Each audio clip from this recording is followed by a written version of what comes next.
The desert didn't forgive. It didn't whisper promises or offer second chances.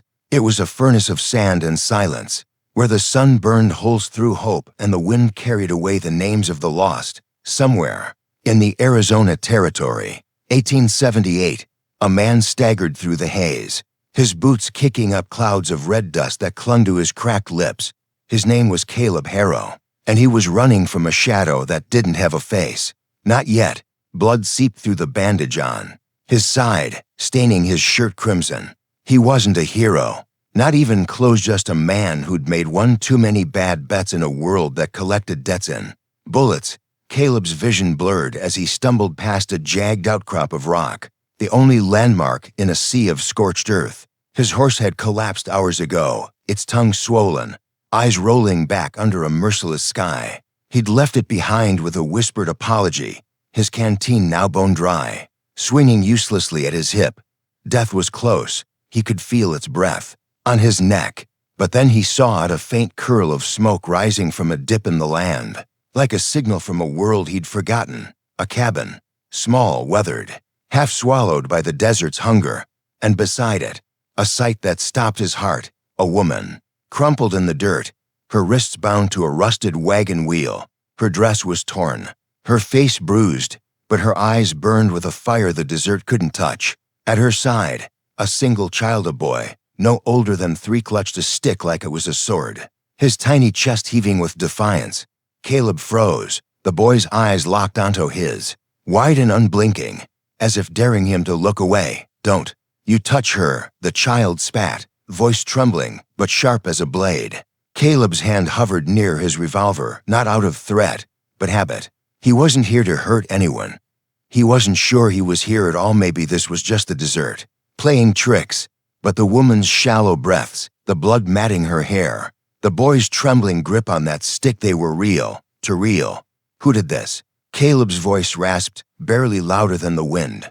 The woman's lips parted, but no sound came. Her gaze flicked toward the horizon, where hoofprints scarred the earth, leading toward a distant ridge. Bandits, Caleb thought, or worse, men who tied women to wheels and left children to bake under the sun weren't the kind who left witnesses. He knelt, slow and careful, ignoring the stab of pain in his side. The boy raised his stick higher. "Easy, kid," Caleb said, raising one hand. "I ain't your enemy." He pulled a knife from his boot, its blade glinting in the harsh light, and cut the ropes binding the woman's wrists. They fell away, revealing raw, red marks that told a story of struggle. She slumped forward, and Caleb caught her, her weight light as a ghost's. The boy dropped his stick and threw himself against her, wrapping his arms around her waist. "Mama," he whispered over and over like a prayer. Caleb didn't ask questions. Not yet. He lifted the woman, her name still a mystery, and carried her toward the cabin, the boy trailing close, his small hand clutching the hem of Caleb's duster. The door creaked open, revealing a single room lit by a dying fire. A cot sat in one corner, a chipped table in another, and a rifle hung above the hearth, its barrel gleaming like it knew secrets. Caleb laid the woman on the cot, her breathing steadier now, though her eyes stayed closed. The boy stood guard beside her, his jaw set, his fists balled. Caleb stoked the fire, the embers spitting as he added a log. He found a tin of water and a rag, cleaning the blood from her face with hands that hadn't touched anything gently in years. The boy watched every move, silent now, his eyes tracing the scar that ran from Caleb's temple to his jaw. "You a bad man?" the boy asked finally, his voice small but steady. Caleb paused, the rag dripping in his hand. "Depends who's a skin," he said, meeting the boy's gaze. "But not to you, not to her." The boy nodded, as if that settled it. "Her name's Leela," he said. "I'm Ben." "Caleb," he replied, the word feeling strange on his tongue. He hadn't said his own name in months. He turned back to Leela, her face softer now in the firelight, though the bruises told a story he wasn't sure he wanted to hear. He found a jar of dried beans and set a pot to boil, the cabin filling with the faint smell of survival. Ben sat, cross-legged by his mother, humming a tune Caleb didn't recognize, something old and mournful, like a hymn from a forgotten church. Outside, the wind howled, carrying the faint sound of hooves distant, but not distant enough. Caleb's hand went to his revolver, his eyes narrowing as he peered through the cabin's only window. The ridge was empty, but the hoofprints hadn't lied. Whoever had done this to Leela and Ben wasn't finished. They'd be back, and Caleb knew the kind of men they were, men who burned through lives like kindling, leaving only ash. He glanced at Leela, still unconscious, and Ben, whose tiny hand now rested on her arm. Caleb had run from his own demons long enough to know you couldn't outrun someone else's. But maybe, just maybe, he could stand and fight. The fire cracked, and Ben's humming stopped. The boy looked up, his eyes wide with a question he didn't ask. Caleb leaned closer, his voice low. You ever seen a storm coming, Ben? The kind that shakes the sky. The boy nodded. That's what's ridden this way. But I ain't leaving you to face it alone. What had Caleb stumbled into, and what secrets did Leela carry that made men leave her for dead? The desert wasn't done with its whispers, and neither was the past. The fire in the cabin burned low, casting long shadows that danced like ghosts across the walls. Caleb sat by the hearth, his revolver resting on his knee, its weight a reminder of the life he'd tried to leave behind. The pot of beans simmered, filling the air with a faint, earthy warmth, but his eyes stayed fixed on the window, outside. The Arizona night was a black veil, pierced only by the occasional glint of stars. The hoofbeats he'd heard earlier had faded, but Caleb knew better than to trust silence. Silence was just the desert holding its breath. Leela stirred on the cot, her eyelids fluttering like moth wings. Ben, curled beside her, clutched her hand, his small fingers tight, as if he could anchor her to the world. Caleb watched them, his chest heavy with a feeling he couldn't name. He'd seen plenty of suffering in his 32 years, saloons thick with blood and regret, towns where justice was just another word for a noose, but this was different. Leela and Ben weren't just strangers. They were a mirror, reflecting a piece of him he'd buried long ago, back when he still believed in second chances. Her voice broke the quiet, faint as a whisper of wind. You shouldn't have stayed. Leela's eyes were open now, dark and searching, catching the firelight like polished obsidian. She propped herself up, wincing as she touched the bruise on her cheek. You don't know what you're tangling with. Caleb leaned forward, elbows on his knees. I've tangled with worse, he said, his voice steady but not unkind. Bandits, claim jumpers. Who left you out there, Leela? She looked away, her gaze settling on Ben's sleeping form. Not bandits, she said finally. Family. The word hung in the air, sharp and bitter. My husband's kin, the Duttons. They run this stretch of desert like it's their kingdom. Said I shamed them when my man died. Said Ben was no use to them, not strong enough to work their claim. Her voice cracked. They wanted me gone. Wanted us both gone. Caleb's jaw tightened. He'd known men like that, men who measured worth in muscle and gold, who'd rather break a soul than bend their pride. And the wheel? He asked, nodding toward her raw wrists. Leela's lips pressed thin. Punishment, she said, for talking back, for refusing to leave Ben behind. She touched her son's hair, her fingers trembling. They thought the son would finish what they started. Caleb stood, his boots scuffing the floorboards. He crossed to the table, pouring water into a tin cup and handing it to her. Drink, he said. She took it, her hands unsteady, and sipped slowly. The silence stretched, broken only by the fire's soft crackle and Ben's gentle snores. Why'd you help us? She asked, her voice stronger now, edged with suspicion. You're hurt, running from something. I can see it in your eyes. Men like you don't stop for folks like me.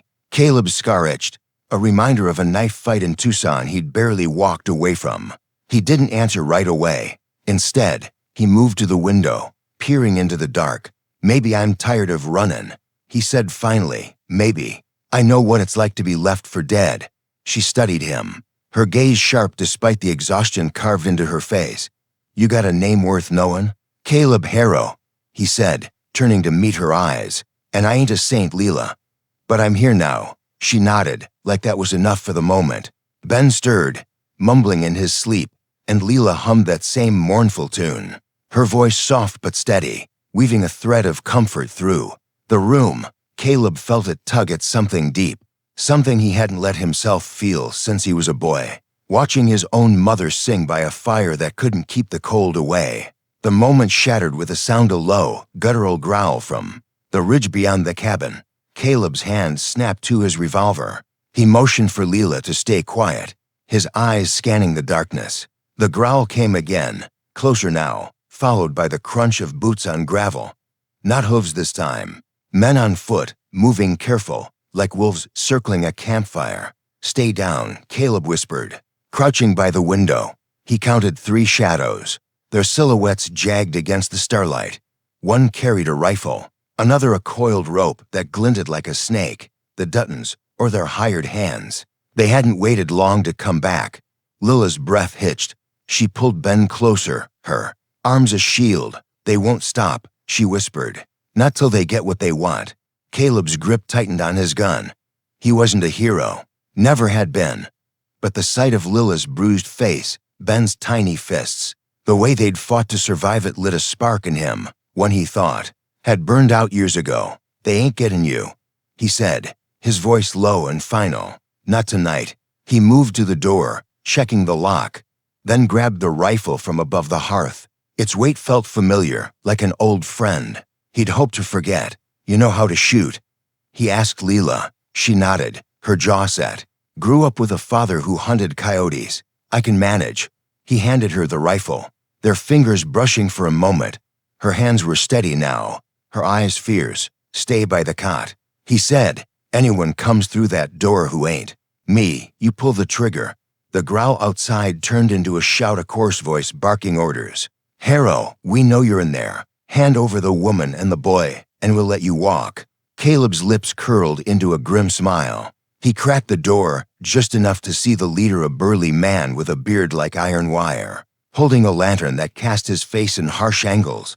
2 others flanked him, their eyes glinting with the kind of hunger that fed on fear. Caleb stepped onto the porch, revolver raised, his wound throbbing, but ignored. "You're on my land," he called out, voice cold as the night. "Turn around, or the desert gets 3 new graves." The leader laughed, a sound like breaking glass. "You're a dead man walking, Harrow. You just don't know it yet." The lantern's light flickered, and Caleb saw something in the man's hand, a glint of metal. Not a gun, but something worse, a branding iron, glowing red-hot, fresh from a fire they must have lit on the ridge. The kind of tool men used to mark cattle or to send a message that burned deeper than words. What did the Duttons want with Leela? And what secret was worth branding her for? The night was about to ignite, and Caleb was standing in the spark. The lantern's glow cast a sickly yellow light across the porch, turning the 3 men into shadows with teeth. The leader, broad-shouldered, his beard like a tangle of thorns, held the branding iron high, its red-hot tip hissing in the cool night air. Caleb stood firm, revolver steady in his hand, the ache in his side a dull roar he ignored. The desert was silent now, as if holding its breath for the spark that would set it ablaze. Inside the cabin, Leela gripped the rifle, her eyes locked. On the door, Ben pressed close to her side. The air smelled of smoke and iron, thick with the promise of blood. "You got one chance, Harrow," the leader growled, his voice rough as gravel. "Hand over Leela and the boy, or we burn our mark into you 2. He swung the branding iron, its glow tracing an arc that left a trail in Caleb's vision. The symbol on the iron was clear now, a jagged D circled by thorns. The Dutton brand, a mark of ownership, of power, of pain. Caleb's eyes narrowed. "You're a long way from home to be macking threats," he said, his voice low, cutting through the night like a blade. "Drop that iron and walk, or you won't walk at all." The leader laughed, but it was hollow, the kind of laugh men use to mask fear. The 2 men behind him shifted, their hands twitching toward their guns. One was lanky, with a scar splitting his lip. The other was squat, his fingers thick as sausages, clutching that coiled rope. Caleb sized them up in a heartbeat. Hired muscle, not family. The Duttons didn't dirty their own hands, not unless the stakes were personal. "Last warning," Caleb said, cocking his revolver. The click echoed like a judge's gavel. The lanky man moved first, drawing his pistol with a snarl. Caleb fired, the shot cracking through the night, and the man crumpled, clutching his shoulder. The branding iron hit the dirt, its glow fading like a dying star. The squat man lunged, rope swinging, but Caleb sidestepped, slamming the butt of his revolver into the man's temple. He dropped like a sack of flour. The leader froze, his lantern trembling in his grip, eyes wide with the realization that he'd underestimated the stranger in the duster. "Run," Caleb said, his voice deadly soft. "Tell the Duttons they don't own this land. Or her." The leader hesitated, then bolted, scrambling into the darkness, leaving the branding iron and his men behind. Caleb didn't chase. He stood, chest heaving, blood dripping from his reopened wound, staining the porch boards red. The night swallowed the sound of retreating boots, but Caleb knew this wasn't over. The Duttons didn't forgive, and they didn't forget. He stepped back inside, bolting the door. Leela lowered the rifle, her knuckles white from gripping it. Ben's eyes were wide, but he didn't cry. He just stared at Caleb, like he was trying to decide if this man was a savior or a storm you hurt. Leela asked, her voice steady despite the fear in her eyes. Caleb touched his side, wincing as his fingers came away wet. "Been worse," he said, brushing it off. He grabbed a rag and pressed it to the wound, then sank into a chair by the fire. The adrenaline was fading, leaving a bone-deep weariness in its wake.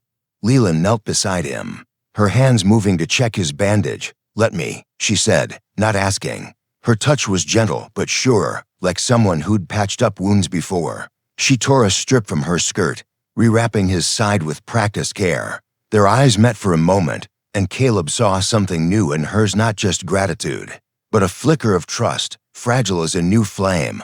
"Why do they want you so bad?" Caleb asked, his voice quieter now. "What's worth all this, Lila's?" Hands stilled. She sat back, her gaze drifting to the fire. "My husband, Tom, found something," she said. "A vein of silver, hidden in a canyon the Duttons claimed as theirs. He wouldn't tell them where it was, said it was for us, for Ben, for a life away from their shadow." Her voice hardened. "When he died rock slide, they said, but I know better. They thought I'd lead them to it. I wouldn't, so they tried to break me." Caleb's jaw clenched. "Silver, the kind of secret that turned men into wolves. And you know where it is," he said, not a question. She nodded, her eyes meeting his. "Tom drew a map, hid it somewhere only I'd find. They think I'm the key to their fortune. That's why they'll never let us go." Ben stirred, his small voice cutting through the tension. "Papa said the silver was cursed," he whispered. "Said it'd bring nothing but pain." Caleb looked at the boy, then back at Leela. "He wasn't wrong," he said. "I've seen what greed does. Eats men whole, spits out their bones." He paused, his scar itching again, a reminder of his own debts. "But I ain't lettin' 'em eat you." Lila's lips parted, like she wanted to argue, but she didn't. Instead, she stood, fetching a small tin of salve from a shelf and handing it to Caleb. "For your wound," she said. "You're no good to us dead." He took it, their fingers brushing again, and something passed between them, not words, but a quiet understanding, like two people standing on the edge of the same cliff. Caleb applied the salve, the sting grounding him. He glanced at the window, where the darkness seemed to press closer now, alive with unseen eyes. A new sound broke the silence, not hooves or boots, but a low, rhythmic thump, like a heartbeat in the earth. Caleb stood, revolver in hand, and moved to the door. He cracked it open, peering out. The ridge was empty, but the thumping grew louder, coming from the direction of the barn. It wasn't natural, not wind or beast. It was deliberate, like a signal meant to be heard. "Leela," Caleb said, his voice low and urgent. "Get Ben and the rifle. Stay low." She obeyed, scooping Ben into her arms and crouching by the cot. Caleb stepped onto the porch, the night air cold against his skin. The thumping stopped, replaced by a faint glow on the horizon, not fire, but something colder, like the glint of metal under moonlight. Then he saw it, a single figure, cloaked in shadow, standing on the ridge, holding something that caught the starlight, a mirror, flashing a signal into the dark. Who was out there? And what were they calling to the desert night? The answer was closer than Caleb feared, and it carried the weight of a secret that could bury them all. The desert night was a living thing, its pulse thrumming in the shadows beyond the cabin. Caleb stood on the porch, revolver heavy in his hand, eyes fixed on the ridge where the mirror's flash had vanished. The rhythmic thumping had stopped, but the silence felt heavier, like the calm before a rattler's strike. Inside, Leela clutched the rifle, Ben pressed against her, his small face pale but resolute. The air smelled of gunpowder and fear, undercut by the faint, stubborn warmth of the fire inside. Caleb's wound throbbed, a reminder he was running out of time, his blood, his luck, his past all closing in like a noose. He scanned the ridge, the starlight revealing nothing but jagged rock and twisted mesquite. The figure with the mirror was gone, but its signal lingered in his mind, a warning carved in light. Leela, he called softly, not turning. You know who's out there? Her voice came low, strained. The Duttons don't work alone. They've got eyes everywhere, trappers, prospectors, men who'd sell their souls for a sliver of their silver. She paused, her breath catching. That mirror, it's a call. They're gathering more. Caleb's grip tightened on his revolver. He'd seen signals like that before. In the Badlands of New Mexico, when men hunted men for less than silver. He stepped back inside, bolting the door, his eyes meeting Lila's. We can't stay here, he said. They'll come with numbers next time. We move at first light. Lila's jaw tightened, but she nodded. Where to? She asked, her voice steady despite the fear in her eyes. There's no town for miles, and the Duttons own the trails. Caleb knelt by the fire, stoking it to buy time to think. There's a mission, maybe today's ride north, old Spanish place. Half ruined, but the padre there owes me a favor. He'll hide you and Ben till we figure this out. Her eyes searched his, sharp and unyielding. And you're bleeding through that bandage, Caleb. You ain't mackin' no two-day ride. He smirked, a flicker of defiance in his scarred face. I've made worse trips with less. He stood, grabbing a saddlebag from the corner and tossing, in the last of the beans, a flint and a spare blanket. Pack light. Take what you need for Ben. Leela hesitated, then reached under the cot, pulling out a small, leather-bound journal. Its edges worn soft. This is it, she said, holding it up. Tom's map. The silver is marked here, but I swore I'd never give it to them. Her voice broke. It's all I've got left of him. Caleb took the journal, his fingers brushing hers. He didn't open it, just tucked it into his coat. Then we keep it safe, he said. And we keep you safe. Ben, silent until now, tugged at Lila's sleeve. Mama, what if they find us? His voice was small, but his eyes burned with the same fire Caleb had seen when the boy gripped that stick. Like a sword, Caleb crouched to Ben's level, his voice low and steady. They won't, kid. Not while I'm breathin'. Ben nodded, his trust fragile but real, like a seedling breaking through desert rock. The first light of dawn was still hours away when a sharp crack split the night. A gunshot. Close. From the barn, Caleb spun toward the window, revolver raised. Another shot followed, then a scream, raw and human, cut short. He motioned for Leela to stay down, then crept to the door, peering through the crack. The barn door hung open, swaying in the wind, and a figure lay slumped in the dirt, blood pooling black under the starlight. One of the Duttons' men. The lanky one Caleb had shot in the shoulder. Dead now, but not by Caleb's hand. Who's out there? Leela whispered, her voice tight, the rifle trembling in her grip. Caleb didn't answer. He stepped onto the porch, scanning the shadows. The mirror flashed again, closer now, from the edge of the barn. Then a voice called out low and familiar, chilling Caleb's blood. Harrow, you son of a gun. Still playing hero. Caleb froze. He knew that voice, had heard it in saloons and nightmares. A voice tied to the scar on his face and the ghosts he'd left behind. Jack Varnell, bounty hunter, traitor, the man who'd sold Caleb out 3 years ago when a job in Tucson went sour and left 2 men dead in an alley. Caleb had taken the fall, the scar, and a price on his head that still haunted him. Varnell, Caleb called, his voice steady despite the storm in his chest. You working for the Duttons now, picking up their scraps. A laugh, cold as iron, echoed from the barn. They pay better than you ever did, Harrow, and they want that woman's map. Hand it over, and I might let you live. Caleb's eyes flicked to the journal in his coat, then back to the barn. Varnell wasn't alone. The mirror's flashes meant others were out there, circling, waiting. He glanced back at Leela, her face pale but fierce, Ben clinging to her side. This wasn't just about silver anymore. It was personal, a debt from Caleb's past coming due at the worst possible time. Stay here, he told Leela, his voice a low growl. No matter what you hear, don't come out. He stepped into the night, revolver raised, moving toward the barn like a man walking into his own grave. The mirror flashed again, and a shadow moved Varnell, stepping into the open, his own, gun glinting under the stars. But it was the man behind him that stopped Caleb cold, a figure in a black duster, face hidden, holding a rifle aimed not at Caleb, but at Varnell's back. Was this a betrayal within a betrayal, or something far darker? The desert held its secrets tight, but dawn was coming, and it would burn them all to light. The desert night held its breath, the stars above the Arizona territory sharp as knife points. Caleb stood frozen, his revolver aimed at Jack Varnell, whose cold laugh still echoed from the barn's shadow.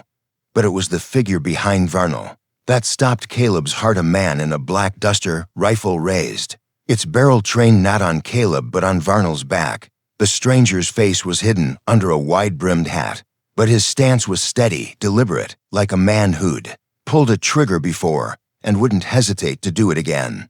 The mirror's flash had stopped, but its warning lingered, a signal that the Duttons' net was tightening around the cabin. Who's your friend, Varnell? Caleb called, his voice cutting through the dark like a whip, his wound pulsed, blood seeping through Lila's makeshift bandage. But he held his ground, revolver unwavering. Inside, Leela crouched by the cot, Ben tucked against her, the rifle in her hands steady despite the fear in her eyes. Varnell's grin faltered, his eyes flicking to the side as if sensing the rifle at his back. Ain't no friend, he spat, his hand hovering near his holster. Just a man who knows what's owed. You got the map, Harrow. Hand it over, and we all walk away. Caleb's gaze shifted to the stranger, whose rifle didn't waver.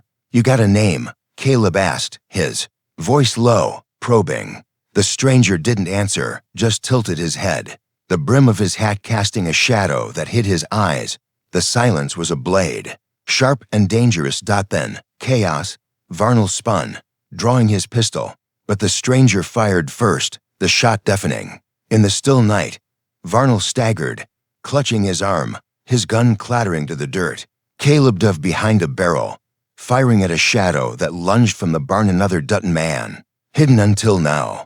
The bullet grazed Caleb's shoulder, a hot sting, but he returned fire, dropping the man with a shot to the chest. The air filled with gunpowder and shouts, the desert waking to the sound of war. Get back, Caleb yelled toward the cabin, praying Leela heard. He scrambled to his feet, blood dripping from his shoulder now, joining the mess at his side. Varnell was gone, vanished into the dark, but the stranger in the black duster stood his ground, reloading his rifle with calm precision. Caleb raised his revolver, unsure if this man was ally or enemy. Who are you? Caleb demanded, his voice rough with pain and suspicion. The stranger finally spoke, his voice low, weathered, like gravel under boots. Someone who hates the Duttons more than you do.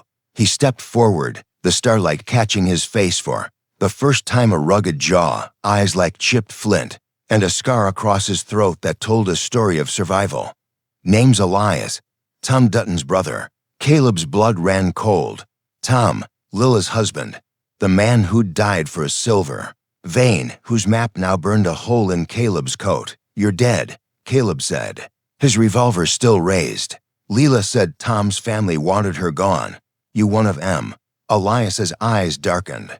Not all families' blood, Harrow. Tom was my brother by choice, not birth. We worked the claims together, till the Duttons turned on him. They killed him for that map, and I've been hunting him since. He nodded toward the cabin. Leela don't know I'm alive. Thought it safer that way. Caleb's mind raced. Elias's story fit, but trust was a currency he'd spent long ago. Why the mirror? Why not come straight? Elias's lips twitched, not quite a smile. Had to be sure you weren't one of theirs. You've got a price on your head, Harrow. Tucson, 3 years back. to dead, and you ran. Sound like a man I can trust. Caleb's scar burned. The memory of that betrayal, Varnell's knife. The blood in the alley cutting deeper than his wounds. I ain't that man anymore, he said, lowering his revolver slightly. But I ain't handin' over Leela or the map till I know you're straight. Elias nodded, like he'd expected as much. Fair enough. But we're out of time. Varnell's calling more men. The Duttons want that silver, and they'll burn this cabin to ash to get it. Inside, Lila's voice called out, sharp and urgent. Caleb, Ben's gone. The words hit like a bullet. Caleb spun, heart pounding, and ran back to the cabin. Leela stood by the cot, rifle shaking, her eyes wide with panic. The back window was open, the night air pouring in, and Ben's small blanket lay crumpled on the floor. He was right here, Leela whispered, her voice breaking. I turned for 1 second, and he's gone. Caleb's eyes darted to the window, where fresh boot prints marred the dirt outside. Small, frantic prints Ben's mixed with larger ones. Heading toward the ridge, they took him, Caleb said, his voice a growl. He grabbed the journal from his coat, thrusting it into Lila's hands.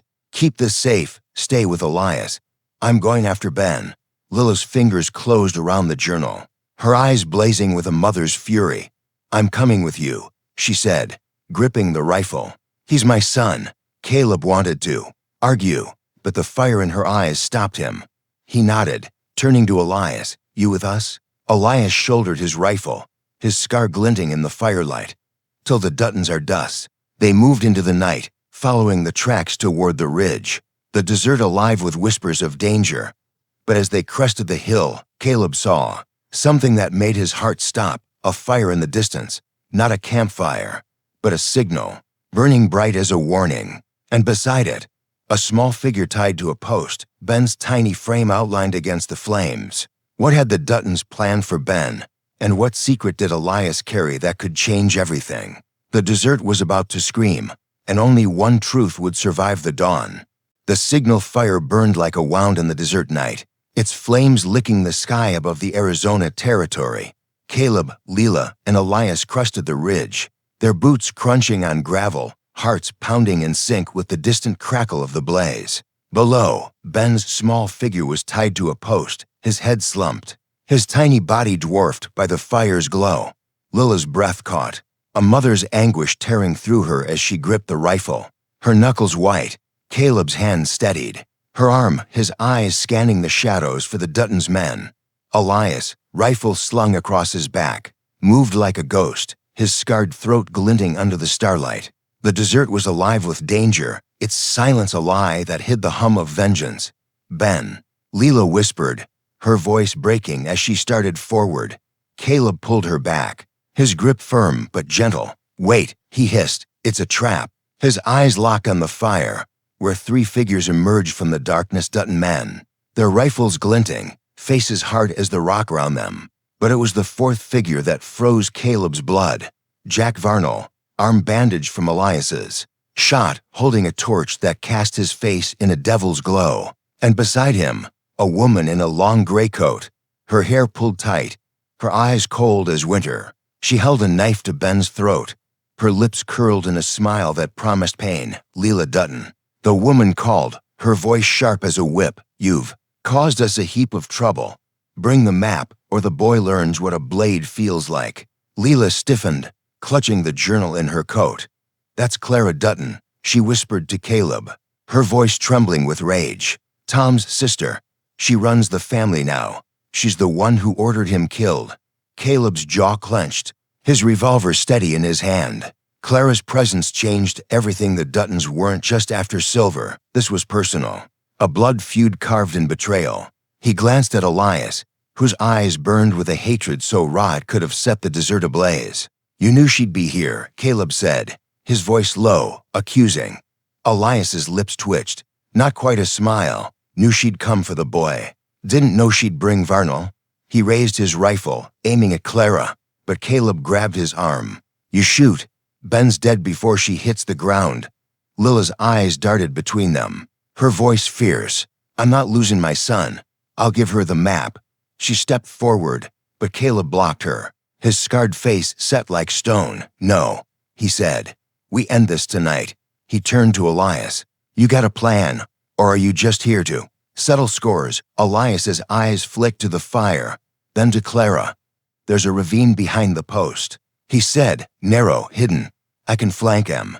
Take out the men. You keep Clara talking." Caleb nodded, though trust in Elias was a gamble he wasn't sure he could afford. "Go," he said. Elias slipped into the shadows, moving like smoke. Caleb took Lila's hand, her fingers cold but steady. "Stay close. We're getting Ben back." They stepped into the firelight, Caleb's revolver raised, Lila's rifle at her side. The Dutton men tensed, their guns trained on them, but Clara raised a hand, her knife still at Ben's throat. Well, she said, her voice dripping with venom.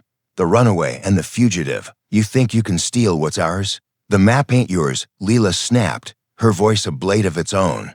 "Tom died for it. You don't get to claim his blood." Clara laughed, cold and sharp. "Tom was weak, thought he could keep that silver for himself, for you. He paid for it, and so will you." She pressed the knife closer, a thin line of blood appearing on Ben's neck. Lila gasped, lurching forward, but Caleb held her back. "Easy," Caleb said to Clara, his voice calm but deadly. "You want the map? Let the boy go. We talk fair." Clara's eyes narrowed, but before she could answer, a shot rang out from the ravine. One of the Dutton men dropped, clutching his leg. Elias. Chaos erupted, gunfire exploded, bullets kicking up dust. Caleb dove, pulling Lila behind a boulder, his revolver blazing as he took down another Dutton man. Varnell swung his torch, shouting orders, but Clara stayed calm, her knife steady at Ben's throat. Then came the twist, sharp as a snake bite. Elias emerged from the ravine, rifle raised not at Clara, but at Caleb. His voice was cold, final. "Drop the gun, Harrow. The map's mine." Lila's eyes widened, her breath hitching. "Elias, you said you were Tom's brother," she cried, her voice raw with betrayal. Elias's scar gleamed as he stepped closer, his rifle unwavering. "I was, but Tom's dead, and that silver's my way out. I tracked you, Lila, not to save you, but to take what you've got. Hand it over, or the boy ain't the only one bleeding tonight." Caleb's heart sank, his scar burning with the memory of betrayal. Elias wasn't just a hunter, he was a vulture, circling the same greed that drove the Duttons. Varnell laughed, stepping beside Elias, their alliance revealed. "Told you, Harrow," Varnell said. "You picked the wrong side every time." Lila clutched the journal, her eyes locked on Ben, who stirred, his small voice calling, "Mama." Clara tightened her grip, her smile cruel. The fire roared, its heat searing Caleb's skin. But it was the cold truth of Elias's betrayal that cut deepest. He'd trusted the wrong man, and now Ben's life hung on a knife's edge. Caleb lowered his revolver, his eyes flicking to Lila. "We'll get him back," he whispered, a promise he wasn't sure he could keep. The flames cast long shadows, and in their dance, a new figure appeared on the ridge, a lone rider, face hidden, holding a lantern that glowed like a beacon. Friend or foe, they were coming, and the desert was about to decide who would walk away. Who was the rider, and could Caleb outwit to betrayals to save Ben before the fire consumed them all?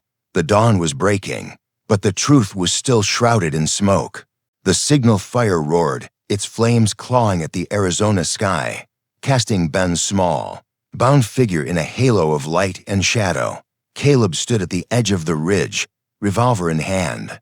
Lila beside him, her rifle trembling but her eyes fierce. With a mother's resolve, Clara Dutton held a knife to Ben's throat, her cold smile daring them to move. Jack Varnell, arm bloodied, stood by her side, his torch flickering like a warning. Elias, the traitor who'd claimed to be Tom's brother, trained his rifle on Caleb, his scar glinting with the same greed that fueled the Duttons. The desert night was a powder keg, and the lone rider on the ridge, lantern glowing, held the match. Caleb's wound burned, blood soaking his shirt, but his voice was steady as steel. "Let the boy go, Clara," he called. "This ain't about silver anymore. It's about blood." Clara's laugh was sharp, cutting through the crackle of the fire. "Blood's all that matters, Harrow. This boy's a Dutton, and that map's our birthright." She pressed the knife closer, a thin trickle of red running down Ben's neck. He whimpered, but his eyes locked on Leela, brave despite the fear. Leela stepped forward, the journal clutched in her hand. "Take it," she said, her voice raw but defiant. "Take the damn map, but let my son go." Caleb grabbed her arm, his eyes pleading. "Leela, no. They'll kill him anyway." His gaze flicked to Elias, whose rifle hadn't wavered. "And you, Elias, you think they'll share that silver with you?" Elias's lips curled, but before he could answer, the rider on the ridge moved. Hoofbeats thundered, the lantern swinging as the figure charged down the slope. The light revealed a face worn, weathered, with eyes like a hawk's. It was Padre Miguel, the missionary Caleb had mentioned, his black robes flapping like wings. In his hand wasn't a gun, but a ledger, its pages flapping in the wind. "Clara, Dutton," he shouted, his voice booming with righteous fury. "Your family's sins are written here, and the territory will know them." Clara's smile faltered, her knife hesitating. Varnell spun, raising his torch, but Padre Miguel was faster, hurling the ledger into the fire. The flames roared higher, pages curling into ash, and Clara screamed, "No." The ledger held the Duttons' secrets, land grabs, murders, bribes. That had kept their empire alive. Without it, their power would crumble under the scrutiny of the law. Elias seized the moment, swinging his rifle toward Clara, his betrayal shifting like the desert wind. "You promised me half," he snarled. "But you were gonna kill me too, weren't you?" He fired, the bullet grazing Clara's shoulder. She staggered, dropping the knife, and Ben broke free, running toward Leela with a cry. Leela dropped the rifle, scooping Ben into her arms, tears streaming down her face. Caleb lunged, tackling Varnell into the dirt, the torch rolling away, igniting a patch of dry brush. The two men grappled, fists and blood flying. Caleb's wound screaming with every move. Varnell drew a knife, but Caleb caught his wrist, twisting until it snapped. Varnell howled, collapsing, and Caleb staggered to his feet, revolver trained on the bounty hunter. "Stay down," he growled, "or you don't get up." Clara, clutching her shoulder, lunged for the journal Leela had dropped in the chaos. But Elias was there, kicking it into the fire. The leather burned, the map turning to ash, and Clara's scream was a banshee's wail. "You've ruined us," she shrieked, drawing a hidden pistol from her coat. Before she could fire, Padre Miguel charged, his horse knocking Clara to the ground. Her gun flew from her hand, and Caleb grabbed it. Standing over her, "It's over," he said, his voice heavy with finality. "The Duttons are done." Elias lowered his rifle, his eyes meeting Caleb's. "I wasn't gonna shoot you," he said, voice low. "I needed the map to destroy it." Tom deserved that much. Caleb didn't trust him, but the fire in Elias's eyes wasn't greed, it was grief, raw and real. Leela held Ben tight, her sobs quieting as she kissed his forehead. The fire burned low now, its light fading as dawn broke, painting the desert gold. Padre Miguel dismounted, his face weary but kind. "The mission's open to you," he said to Caleb. "All of you. The Duttons' crimes are ash now, but the territory will hear of this. Justice comes slow, but it comes." Caleb nodded, holstering his revolver. His eyes met Lila's, and for the first time, he saw hope there, fragile but growing, like a flower breaking through rock. He knelt beside her and Ben, his hand resting on her shoulder. "You're free now," he said softly. "Both of you." Lila's hand covered his, her touch warm, grounding. "We're free because of you." She whispered, "You didn't have to stay, Caleb. Why did you?" He looked at Ben, then back at her, his scar softening in the dawn's light. "Because some fights are worth bleeding for," he said, "and some people are worth standing beside." They walked back to the cabin as the sun rose, its rays warming the desert's scars. Elias followed at a distance, his rifle slung low, his debt to Tom paid in fire. Padre Miguel rode ahead, his lantern dim but steady, a beacon of sanctuary. The cabin stood waiting, its door open, the fire inside still burning, a symbol of a home they'd fought to claim.